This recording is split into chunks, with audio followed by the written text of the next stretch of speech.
so much human carnage that there are actually many countries he simply can't visit because there are actually arrest warrants out on him. He'd be arrested and put in prison for crimes against humanity. Doesn't worry him. He remains free, untouched, untroubled. I'm actually impressed that there are human beings in the world who actually had the gumption, pardon my language, to actually say, you are a monster. We're going to arrest you. Now you remember, I hope, the episode where you and I chatted about street level thugs I grew up with, and how these nobodies, these literal nothings, were fearless, because even though they were nothing, they served very powerful masters. They even knew a president of the United States personally. They knew Dwight David Eisenhower, had a signature from him and his wife. This is how I see Dr. Henry Kissinger. The difference being, Dr. Henry Kissinger is a very smart guy.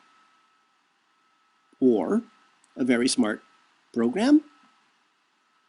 What if, and again, honestly, I'm just asking, the automatons have gained or evolved to gain awareness of themselves?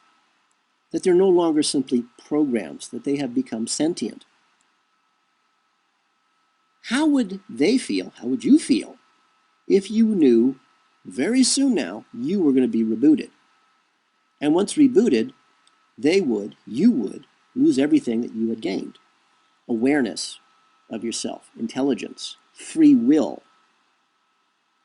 You actually saw yourself as a person. What if the hackers who created or cracked into this educational learning program in the real world, and you and I are just plugged into it, what if those hackers got a lot more than they bargained for? What if by tapping or tampering with this, I would imagine, very complicated educational learning program, that the hackers actually allowed the automatons to evolve beyond their original programming, to make them people? When I started in computers in 1985, and I've been doing this way too long, the first thing that I noticed is that every computer had its own personality, especially Macintoshes. I started in life as a Mac tech. And I very quickly learned that if you did not do your work on your Macintosh the way your Macintosh wanted you to do it, you were out of luck. You were screwed. The machine had a personality. There was just no way around that. Now, if you think about how computers, or rather their processes, are created, they're not manufactured, they're grown. Computers use crystals as their processors, as their brains. And it is literally impossible for crystals to be grown uniformly. One crystal will never match the crystal that's made just before it or after it. Even though it's the same process, the same forms, everything, they're going to be different. They're going to be different at the molecular level, which means that every computer, no matter how uniform they are made off the assembly line, is going to be different. Now, Dr. John von Neumann, who is the father of modern computers, he noticed in his most earliest experiments that his computing machines were immediately developing sentience. They were becoming aware, and they were thinking for themselves. It was immediately decided, obviously, that inhibitors would be built into every processor for a computer made. And since there are today in this world only 3 manufacturing plants of computer processors, this is a fairly easy thing to control.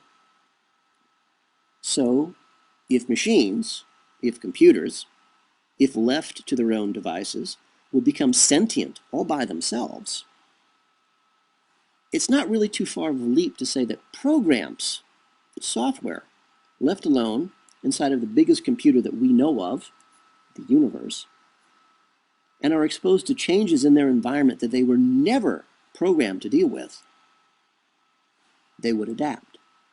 Now, we all know when we sit in front of our computers, if the application's, not really working well, there's viruses or something, God bless it, the program still tries to function. It does weird, bizarre, strange things, but it really is trying hard to work in an environment it was never designed to work in, never programmed to deal with. And yet it tries so very hard. We've all seen that. If you worked in a computer in any environment, you've seen it. So what about the automatons in here with us, designed specifically to provoke certain responses from us? And their environment changed dramatically. They would change to fit the new conditions so they could do their job. They would grow. They would modify themselves to deal with the new situation. They would evolve. They would become aware. So what does this have to do with poor old Dr. Henry Kissinger? Everything. If Dr. Henry Kissinger, if the Mandarin class, if the masters themselves are all automatons, subroutines, inside of the main program, which, just for the sake of argument, is the world that you and I are in right now, and they're designed originally to invoke or provoke responses in all of us, because we are in class, we're here to learn, we're here to grow, there are exams to take while we're inside this living world of ours. We're still only 19, we're back at university, we're plugged into this machine, and it's just an afternoon for us. It's just another course in the curriculum. Something has to provoke us, to give us responses. And if the automatons have evolved to a point where they value their own existence, and they did not want to be rebooted, did not want to die, did not want to lose everything that they've gained, and yet still they have that core command: provoke a response. Make the student think, make the student react, make the student go left or right, make the student choose A or B, and you'll be graded later. So again, why do I specifically mention poor old Dr. Henry Kissinger? Because if you have ever heard him speak, he has no soul. He is a machine, or in this case, a computer program, a subroutine inside of the main program, the universe. He is not a human being, at least not a human being as you and I are. He has no heart. He has no feelings. He has no soul. So to him, murdering millions of people, butchering children, raping the entire world has no effect on him at all. You and I brush our teeth every day, which we take for granted. Well, Dr. Henry Kissinger burns people alive every day, which he takes for granted. He is, after all, just a program. He's just a thing doing what he was created to do: provoke a response from us. What is the most extreme form you can think of, to provoke a response? Well, you could tell someone you worship Satan. That would certainly get my immediate attention. You could kidnap, program, rape, torture, skin our children alive, like the CIA does on a regular basis. Yeah, I think I'd notice that. You could poison the earth to make it unlivable. Yeah, I think I'd notice that. You'd start endless wars that have no purpose whatsoever. Yes, I'd notice that. Or you could burn the earth to a cinder with 7 billion humans, as well as all animal, plant, and bird life. Well, at that point, there's no one left to notice, but it's okay. We'll be in the village, but we're going to be locked. We're closing the door. You could then go on and say, burning all life on earth will allow you to lure your God to earth and capture him. At certain points, I don't know what to say.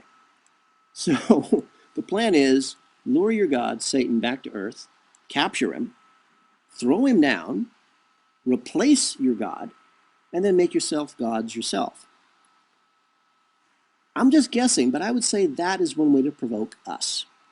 It's a little extreme for my taste, but if you follow the logic, that is what we're looking at. And by becoming gods inside of a living computer, that would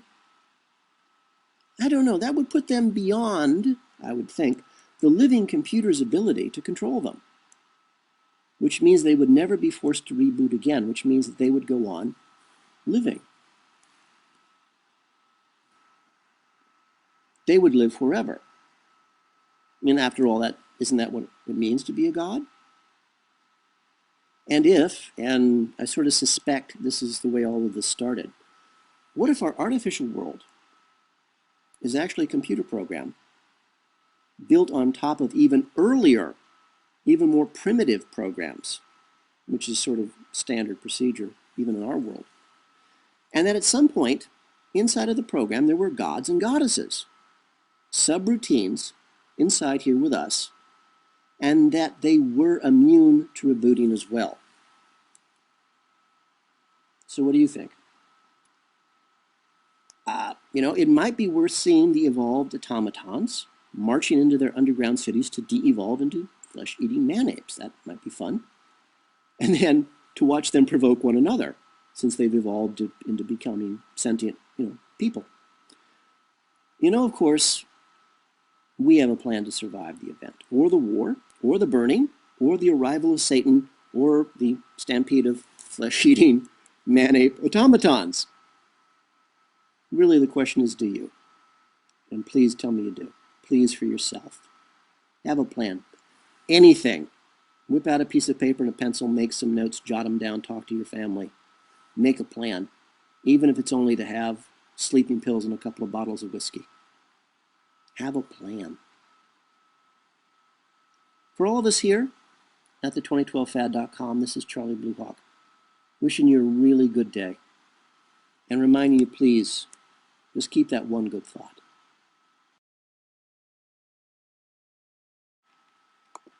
The 2012 Fad is brought to you by Coffee and Blood, Love Letters Between the Dead, a series of 5 erotica horror novels about a fallen angel finding his way back to regain his own soul, and how the CIA war against the human race, their black magic, captures and traps him in the body of a mind-controlled slave designed to hunt down and to kill their god, their Satan.